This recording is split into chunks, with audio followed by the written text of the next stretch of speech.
want to study everything, if you think that मैं सब पढ़ लूँगा, ये भी पढ़ूंगा, ये भी पढ़ूंगा, ये भी पढ़ूंगा, जा रिसोर्सेज है सब पढ़ो, never possible, you won't be able to get a seat. अब सिलेबस इतना बड़ा है लेकिन सिर्फ इतना सा पार्ट से 98% क्वेश्चन आता है, ठीक है। सिलेबस इतना बड़ा है लेकिन इतना बड़ा सिलेबस में इतना छोटा पार्ट से लायंस शेयर क्वेश्चन आ रहा है, ठीक है। तो वे शुड यू फोकस, तुम इधर फोकस करोगे या इधर फोकस करोगे? इधर फोकस करोगे, जहाँ से ज़्यादा क्वेश्चन आ रहा है, जहाँ से मेरा सिलेक्शन बन रहा है।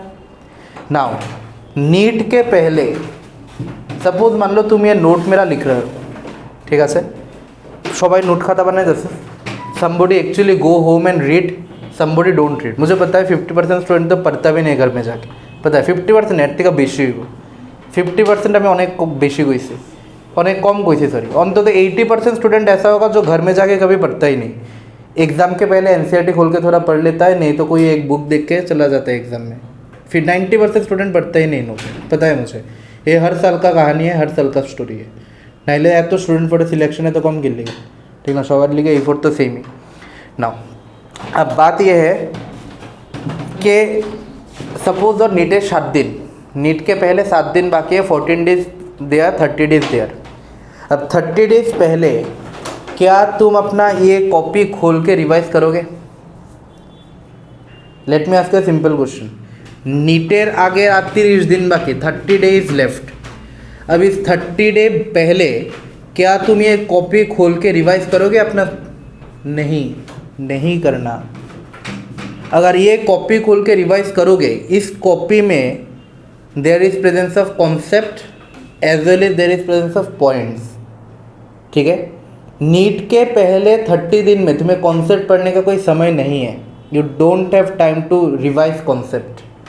तो ये कॉन्सेप्ट पूरा क्यों कर आई, वो तो डायरेक्ट क्वेश्चन, ठीक ना। इसके लिए मैं हमेशा बोलता हूँ मेक अ छोटी कॉपी, ठीक है। अभी लग रहा है कि यार की जानी कोई जैसे, लेकिन जो ये बना लेगा अभी, द अमाउंट ऑफ हेल्प ही और she will get will be immense, will be tremendous.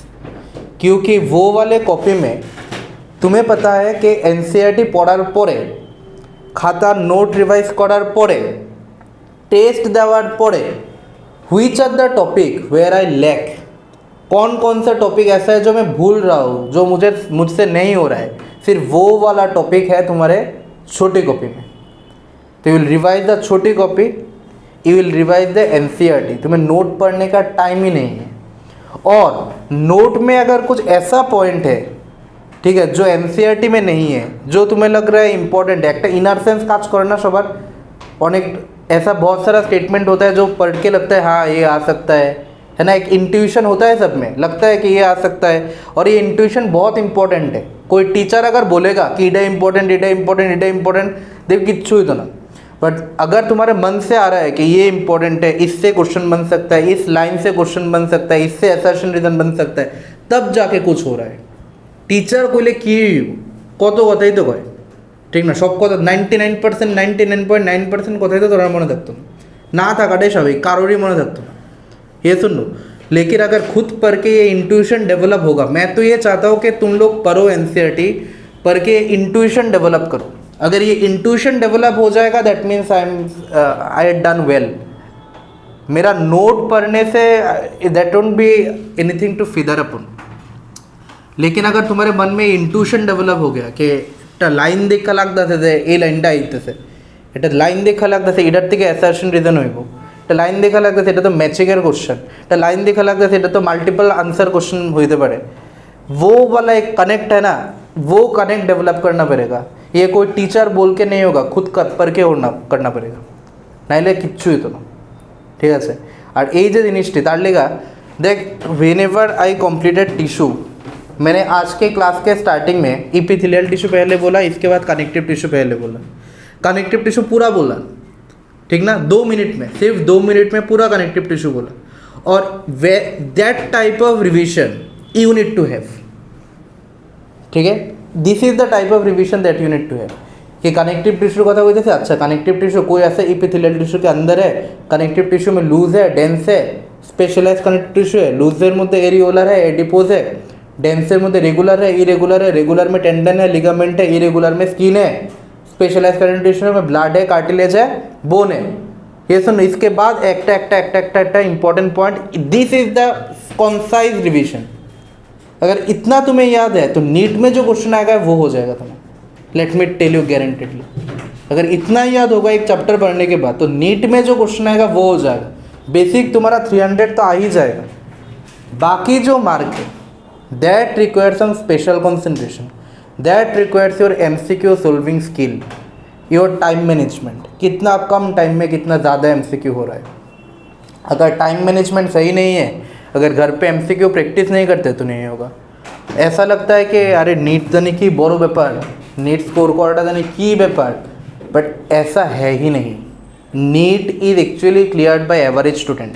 मैं बार बार एक बात बोलता हूँ, NEET is cleared by average student. NEET is the choice for average student. जो बहुत शार्प बंदा है, जो बहुत इंटेलिजेंट बंदा है, वो नीट में जाता ही नहीं। तारा देख भी अनेक बहुत सारा ऐसा तुम्हारे साथ भी बच्चा होगा जरा JEE advanced aspirant, they are JEE advance aspirant, लेकिन उसको नीट आ जाएगा, दे विल क्लियर नीट। कैसे? क्योंकि फिजिक्स में 180 तो 170 পাইব, কেমিস্ট্রিতে 170 পাইব, 340 পাইব भाई शुद्ध फिजिक्स केमिस्ट्री। और बायोलॉजी में अगर कुछ भी नहीं आता, बहुत मतलब तुम्हें बायोलॉजी कुछ पढ़ा ही नहीं, फिर भी अगर इंट्यूशन से आंसर करोगे, अगर बंदा इंटेलिजेंट है, इंट्यूशन से आंसर करोगे 220 230 तो आ ही जाए। इसलिए देखना जो स्टूडेंट जेई एडवांस में रैंक करते हैं, स्पेशली त्रिपुरार मध्य, এই বছর দেখ, এই বছর যে অ্যাডভান্সে দেখি যারা টপ 5-এ আছে বা টপ 10-এ আছে, अब नीट के मेरिट लिस्ट में मिलाओ, देखबी नीटेर मेरिट लिस्टे তারা টপ 100-এ আছে, থাকবই, কারণ তারা ফিজিক্স কেমিস্ট্রি স্ট্রং।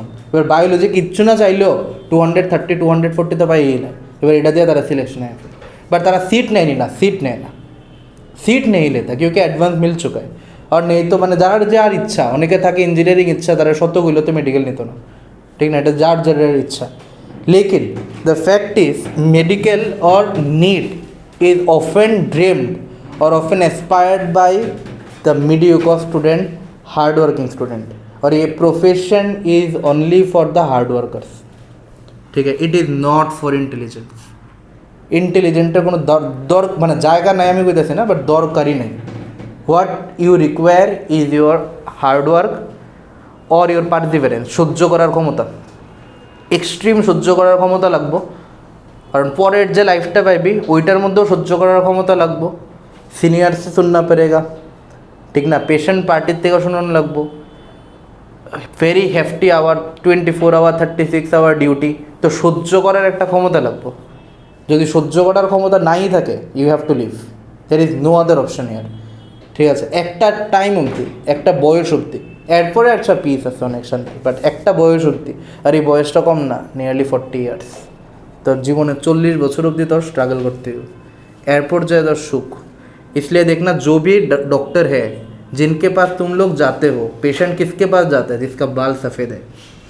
देखना एक कॉमन टेंडेंसी है ना, जिसका बाल सफ़ेद है उनके पास जाते हैं, ठीक। और इसके नीचे जो होता है वो सब स्ट्रगलिंग फेज में होता है, ठीक है। तो ये 40 বছর অবধি তোর স্ট্রাগল করতে हो, তোর সহ্য করতে हो, ठीक। और তোর हार्डवर्क करते हो, अगर हार्डवर्क करोगे तो सस्टेन करोगे, नहीं करोगे तो नहीं होगा।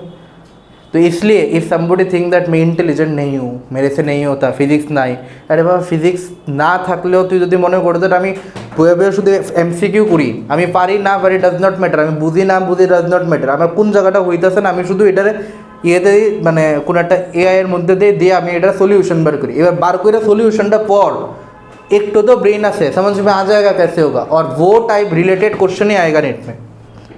सिर्फ प्रीवियस ईयर क्वेश्चन देखो, प्रीवियस ईयर का कॉन्सेप्ट समझो, प्रीवियस ईयर का क्वेश्चन का कॉन्सेप्ट क्या है, वो कॉन्सेप्ट अप्लाई करो, एकदम कम करे 120 मार्क पे लेगी। हमारा 180 तो लग दो ना। फिजिक्स में कौन चाहता है 180 चाहेगा? Do you require 180? No, you require 120 to 130। Chemistry में वैसे 130, बायोलॉजी में चाहिए 340 to 350। और बायोलॉजी लिखा लगभग एक्सट्रीम परिश्रम, ठीक, एक्सट्रीम हार्डवर्क के बिना कुछ नहीं होगा। अगर हार्डवर्क कर सकते हो, does not matter you have intelligence, you have brain, ये सब फालतू होता है।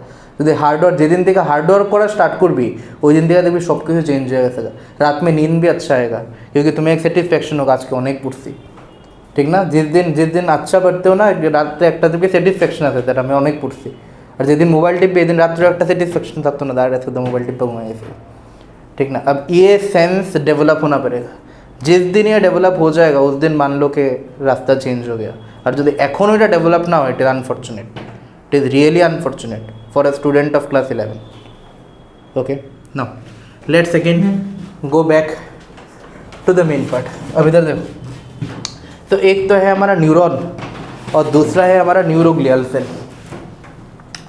Now neuron is the unit of nervous system class 1 से हम पढ़ रहे हैं neuron is the unit of nervous system. क्या न्यूरॉन एक्साइट होता है? हाँ एक्साइट तो है मशा गईले ये जो इम्पाल्सटा केमने suppose a mosquito sits here how you get the impulse there are 3 type of neuron